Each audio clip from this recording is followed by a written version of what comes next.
بسم الله الرحمن الرحيم. السلام عليكم ورحمه الله. معاكم المهندس احمد مصطفى، الشرق الاوسط تطوير الزراعي، بونيكام الشرق الاوسط 002 وبلونيا الشرق الاوسط 001. هنتكلم دلوقتي سريعا عشان بونيكام، عشان السنه دي 2023 في غلط كبير جدا وفي لغط كتير جدا ما بين البونيكام وما بين البرسيم وما بين. انا هديك مواصفات سريعه ما بين البونيكام وما بين البرسيم.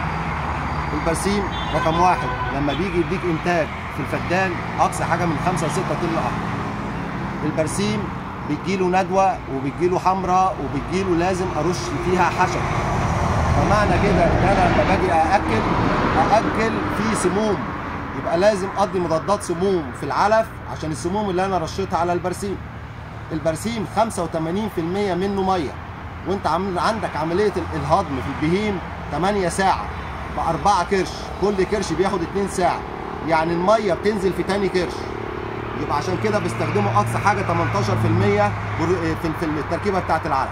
البرسيم البروتين بتاعه اللي احنا بنقول عليه 18 ما هو غير مهضوم، لان بينزل في المعده في الكرش الثاني، فمفيش، فاقصى حاجه بستفيد منها من 8 ل 6% بروتين. تمام؟ يبقى احنا كده عرفنا البرسيم واستهلاكه الميه عالي. البونيكام اول انتاج ليه 15 طن للفدان، لان انت عندك الفدان فيه 14,000 قطن. البونيكام مقاوم للافات، ما بيترشش حشري، مقاوم للافات، فمعنى كده اللي انت بتاكل نضيف.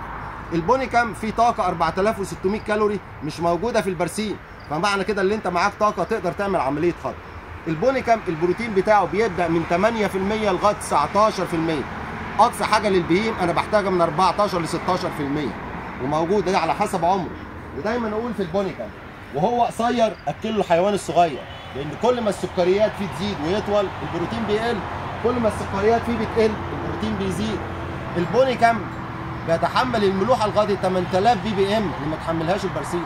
فمعنى كده ان الاراضي الصعبه عندك هتقدر تديك انتاج اعلاف من اجود انواع الاعلاف، معتمد وليه دي ان ايه وليه شهاداته، غير المهجن.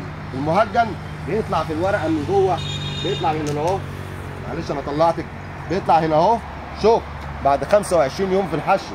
انا لسه مودي الراجل الطيب اللي واقف معايا ده ويشهد عليا بسم الله ما شاء الله، لو قعد بال100 يوم وال150 يوم عمره ما بيتغير الفسيولوجيه بتاعته، لانه مطابق المناخ بتاعنا.